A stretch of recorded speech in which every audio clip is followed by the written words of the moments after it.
안녕하세요. 아포입니다. 가끔씩 이런 상담을 너무나도 많이 받아가지고 한번 이야기를 갖다 한번 해보고 싶어요. 많은 분들이 제가 지금 현금 유동성이 한 4억이 있습니다. 자기 자본 4억이 있고 대출을 갖다가 한 3억 받아서 아파트 7억짜리 아파트를 갖다가 내 집 마련해도 될까요? 하고 물어보시는 분들이 많아요. 자, 그런데 이거는 정말 밑도 끝도 없는 질문이어가지고 제가 뭐라고 답변을 드릴 수가 없어요.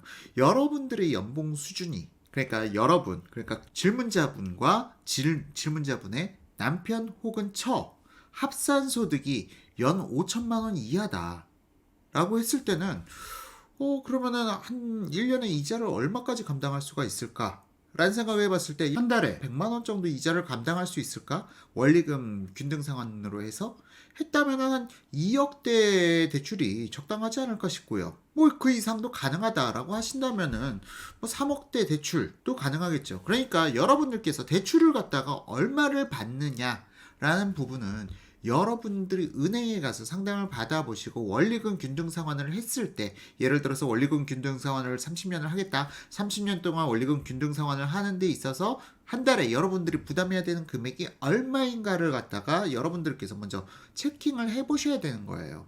그러면 여러분들의 소득에서 이 정도 부분은 내가 원리금 상환으로 충분히 감당할 수 있겠다 라고 생각하시고 접근하시면 되고요. 더불어서 금리는 앞으로 낮아지면 낮아졌지 상승해 갈 가능성은 그렇게 높지 않다라고 생각하기 때문에 지금 한동안 앞으로 한 2, 3년을 갖다 바라봤을 때는 대출에 있어서만큼은 조금 약간 더 적극성을 발휘해도 괜찮지 않을까 싶은 생각은 들어요. 더불어서 한 가지 또 여러분들께서 간과하고 계시는 게, 야, 지금 매달 100만 원씩 이자를 갖다가 30년 동안 불입을 해야 돼 라고 생각하시면은 지금의 100만 원 너무나도 커 보여요. 하지만 인플레이션이라는 요인을 갖다가 여러분들께서 생각을 하셔야겠죠. 인플레이션만이 아니라 여러분들의 월급, 월 소득은 매년 증가해 가는 게 정상입니다. 여러분들의 소득이 감소해 간다면 그건 심각한 문제예요. 여러분들의 소득은 매년 증가해 가요. 여러분들이 월급쟁이라면 특히 더 그렇죠. 자, 내 소득이, 그러니까 지금은 내가 월 예를 들어서 여러분들께서 300에서 400을 번다라고 가정했을 경우에 한 달에 100만 원이 상당히 커 보이지만 10년 후에는요. 10년 후에 여러분들이 얼마를 벌고 계실지 생각해 보셨나요? 뭐 내가 내 미래 10년 후의 수익에 대해서 생각해 본 적이 없다라고 말씀하신 분이 계신다면은 개인적으로는 좀 앞으로 미래 계획을 갖다가 세우실 때 여러분들의 5년 후, 10년 후 목표를 갖다가 수익을 갖다가 계획을 잡아보시길 먼저 권장드리고요. 더불어서 전혀 감이 안 잡힌다라고 생각하시는 분들이 계신다면 지난 10년간 여러분들의 수익이 얼마나 늘어났는지, 그럼 10년 후에는 얼마가 늘어가 있을지 지난 10년간의 상승률을 갖다 미래에다 반영시켜서 계산하셔도 무관합니다. 자, 그러면은 10년 후에 100만 원 그리고 지금의 100만 원 상당히 다른 금액이죠. 10년 후에는 오히려 지금은 100만 원의 가치가 너무나도 무겁게 느껴지실지 모르겠지만 10년 후에는 이 100만 원이 상당히 지금으로 따지면은 한 50만 원 정도의 느낌? 그 정도까지 감소돼 있을 수도 있는 일입니다. 더불어서 대출이라는 것은 내 자신을 더 타이트하게 통제해주는 효과가 있어요. 사람들은 일반적으로 평소에 적금을 잘 하지 않습니다. 적금을 월급쟁이들이 적금을 하면서 사는 경우를 갖다 그렇게 많이 보지 못했어요. 하지만 대출이 있다면 억지로라도 빚을 갚아나가야겠죠. 그만큼 더욱더 내 자신을 타이트하게 졸라맬 수가 있고요.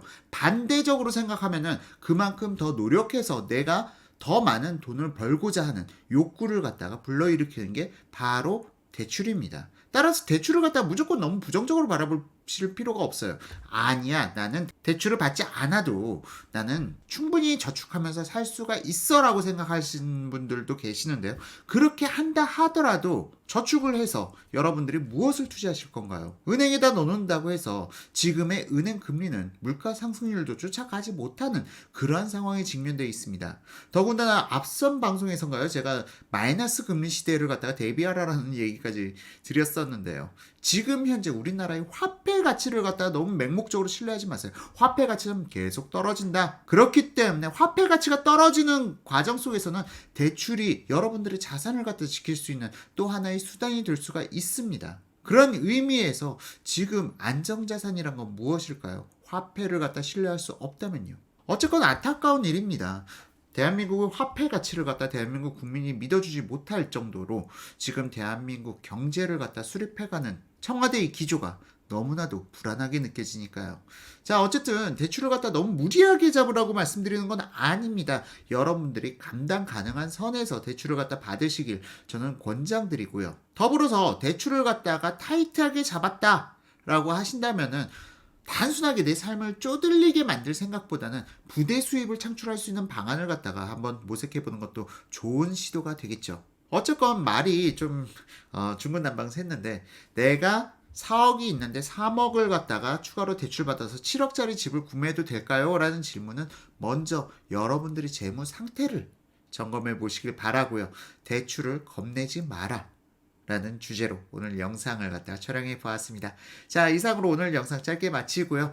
여러분들의 지금 고민이 여러분들을 더 부유하게 만들어주는 그러한 고민이 될 수 있기를 갖다 희망하면서 오늘 영상 이만 마치도록 하겠습니다. 감사합니다.